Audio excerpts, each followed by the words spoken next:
नमस्कार, आप देख रहे हैं रायशुमारी और मैं हूं ऋतु बिष्ट। अगर आप भी इस साल या आने वाले समय में चारधाम यात्रा पर जाने की योजना बना रहे हैं तो जरा ठहर जाइए। इस खबर को पूरा ध्यान से सुनिए, क्योंकि अगर आप इस अपडेट से चूक गए तो चारधाम की पवित्र भूमि पर आपकी जेब में रखा मोबाइल ही आपकी सबसे बड़ी मुश्किल बन सकता है। जी हां, उत्तराखंड में चारधाम यात्रा 2026 को लेकर प्रशासन ने अभी से अपनी कमर कस ली है और इसी तैयारी के तहत ऋषिकेश के ट्रांजिट कैंप परिसर में चारधाम यात्रा प्रबंधन और नियंत्रण संगठन की एक अहम बैठक हुई। निर्णायक बैठक आयोजित की गई, जहां इस बैठक में मौजूद थे गढ़वाल मंडल के कमिश्नर विनय शंकर पांडे और गढ़वाल रेंज के आईजी राजीव स्वरूप। और इसी बैठक से निकलकर आया चारधाम यात्रा से जुड़ा अब तक का सबसे बड़ा और सबसे सख्त फैसला। अब बद्रीनाथ धाम से सिंहद्वार से आगे मोबाइल फोन और कैमरा ले जाना पूरी तरह प्रतिबंधित होगा। जी हां, श्रद्धालु अब बद्रीनाथ मंदिर के सिंहद्वार के आगे मोबाइल या कैमरा लेकर नहीं जा सकेंगे। प्रशासन ने साफ कर दिया है कि इसके लिए Badrinath Kedarnath temple committee clock room की व्यवस्था करेगी, जहां श्रद्धालुओं को अपने मोबाइल और कैमरे जमा कराने होंगे। और सिर्फ बद्रीनाथ ही नहीं बल्कि केदारनाथ धाम को लेकर भी एक बड़ा और सख्त फैसला लिया गया है। अब केदारनाथ में मंदिर के चबूतरे पर कैमरा चलाने की अनुमति नहीं होगी, यानी ना फोटो, ना वीडियो, ना रील और ना लाइव। ये नियम पूरी सख्ती से लागू कराया जाएगा और किसी भी तरह की ढील नहीं दी जाएगी। अब सवाल उठता है कि अचानक प्रशासन को इतना कड़ा कदम क्यों उठाना पड़ा। दरअसल पिछले साल यानी 2025 की चारधाम यात्रा में मंदिर परिसरों में फोटो और वीडियो को लेकर कई बार विवाद सामने आया। श्रद्धालुओं के बीच धक्का मुक्की हुई, झगड़े और बहस तक की नौबत आ गई। इतना ही नहीं, इन घटनाओं के वीडियो सोशल मीडिया पर वायरल हुए, जिससे मंदिर की गरिमा और धार्मिक मर्यादा पर सवाल उठने लगे। इसी को देखते हुए प्रशासन ने यह तय किया कि अब चारधाम में आस्था सर्वोपरि होगी और मोबाइल संस्कृति पर लगाम लगेगी। गढ़वाल कमिश्नर विनय शंकर पांडे ने बैठक में साफ शब्दों में कह दिया है कि चारधाम यात्रा उत्तराखंड की सबसे महत्वपूर्ण धार्मिक यात्रा है।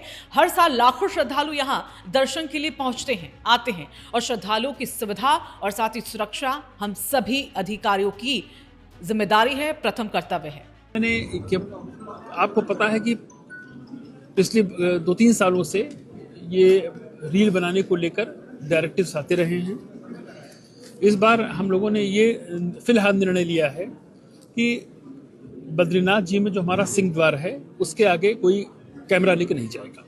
उसके लिए BKTC एक व्यवस्था क्लॉक रूम की रखेगी, जहां पर अपने कैमरे को आप मोबाइल को डिपॉजिट करिए, दर्शन करिए, अपना वीडियो लीजिए और बाहर निकलिए।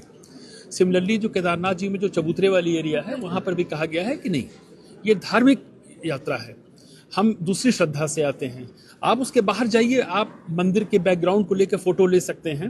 इसके साथ ही उन्होंने अधिकारियों को 2 टूक निर्देश दे दिए कि व्यवस्थाओं में किसी भी तरह की लापरवाही को बर्दाश्त नहीं किया जाएगा।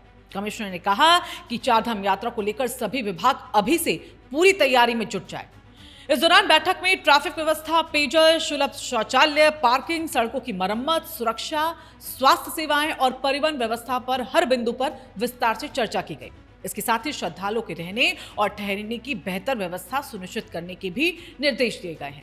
चारधाम यात्रा का पहला पड़ाव ऋषिकेश का ट्रांजिट कैंप होता है, जहां पंजीकरण से लेकर अनेक सुविधाएं दी जाती हैं। गढ़वाल कमिश्नर ने खास तौर पर ट्रांजिट कैंप की व्यवस्थाओं को और बेहतर बनाने पर जोर दिया। उन्होंने अधिकारियों से कहा है कि स्थानीय सामाजिक संस्थाओं के साथ तालमेल बनाकर श्रद्धालुओं की मदद की जाए।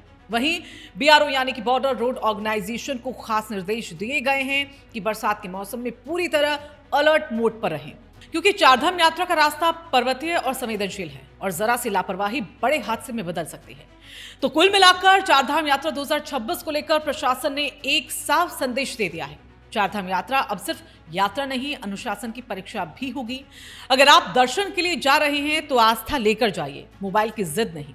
मंदिर में भगवान के दर्शन कीजिए, कैमरे में कैद करने की जिद को छोड़ दीजिए, क्योंकि अब चारधाम में नियम सख्त हैं और पालन करना अनिवार्य है।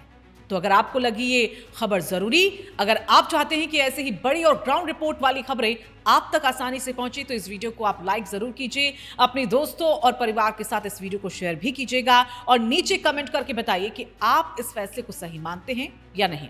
और हाँ, अगर आपने अब तक रायशुमारी को सब्सक्राइब नहीं किया है तो अभी कर लीजिए, क्योंकि यहां मिलती है खबर बिना मिलावट के, बिना डर और पूरी सच्चाई के साथ।